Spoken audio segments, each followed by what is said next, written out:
Bismillahirrahmanirrahim.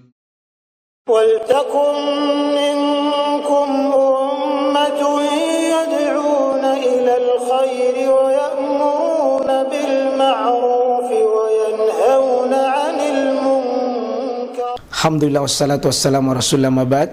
Allah berfirman, wajahidu bi amwalikum wa anfusikum. Berjuanglah kalian, berjihadlah kalian melalui hartamu dan dirimu.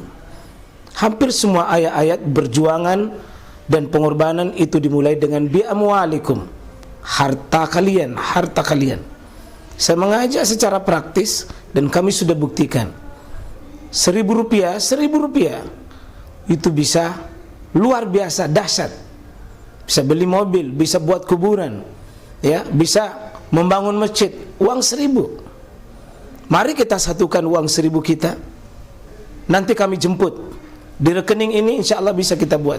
Di rekening ini insya Allah kita buat sebuah kekuatan umat dengan Rp1.000.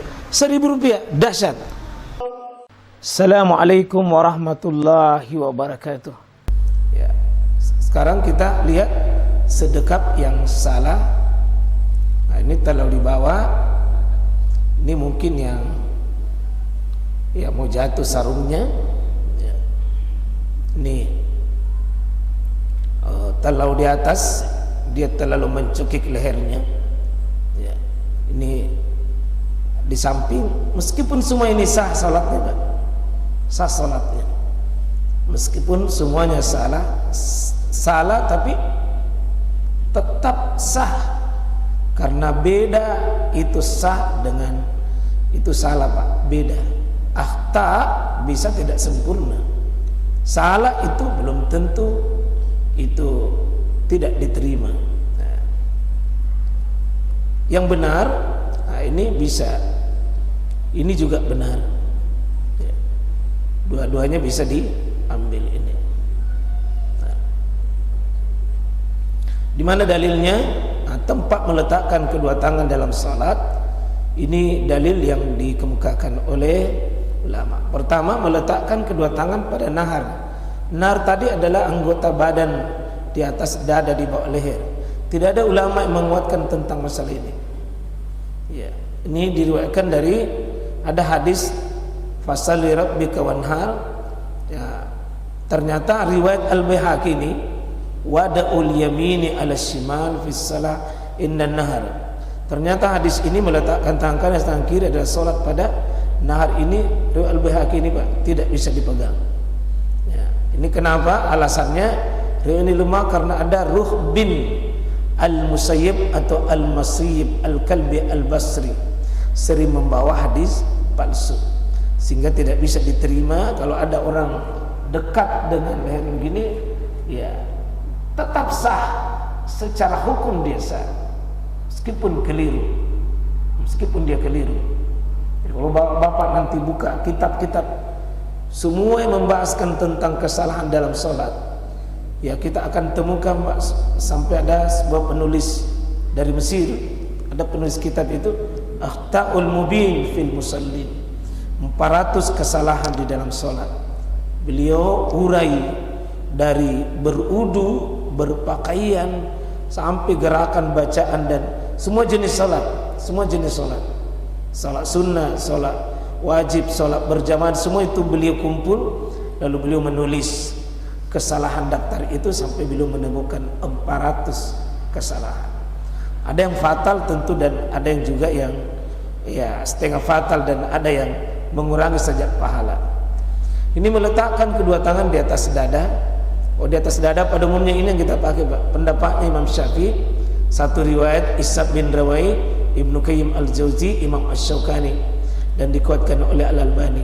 Ada 4 hadis yang dikemukakan oleh beliau, dan kitab beliau ini sangat terkenal dengan sifat salat Nabi yang sejak tahun 90 diterjemahkan di Indonesia, cukup dikebari oleh anak-anak muda kita di Indonesia. Yang baru belajar itu rata-rata berdasar di sifat salat Nabi oleh Syekh Al-Albani ini.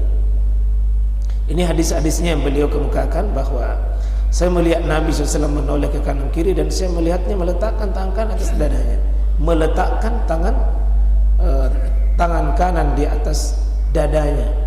Cuma nanti Pak, tetap semua ini tetap ada masalah. Yang keempat, di antara dada dengan pusat atau lambung atau perut. Mazhab Maliki pada sebuah riwayat, Imam Syafi'i satu riwayat, Imam Nawawi, Said bin Jubair dan seterusnya.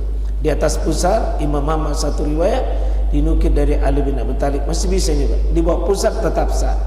Mazhab Hanafiyah bagi laki-laki, Asy-Syafi'i dalam satu riwayat, Imam Ahmad, Imam Ats-Tsaur dengan Imam Ishaq. Yang keenam, bebas diletakkan mana saja.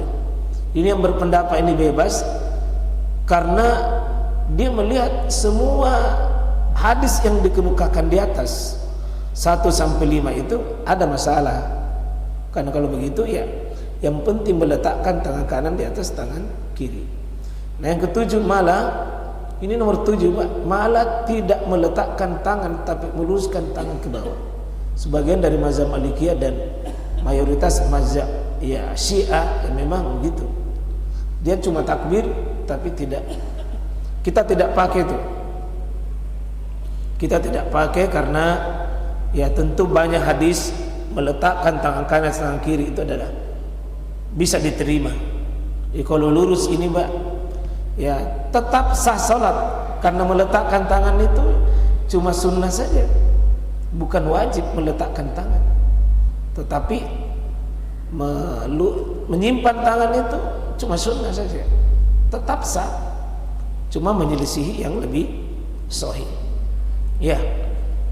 Kemudian pendapat yang paling terkuat dari 7 pendapat di atas, pendapat nomor 2 di atas dada, kami dukung dalam kuat saling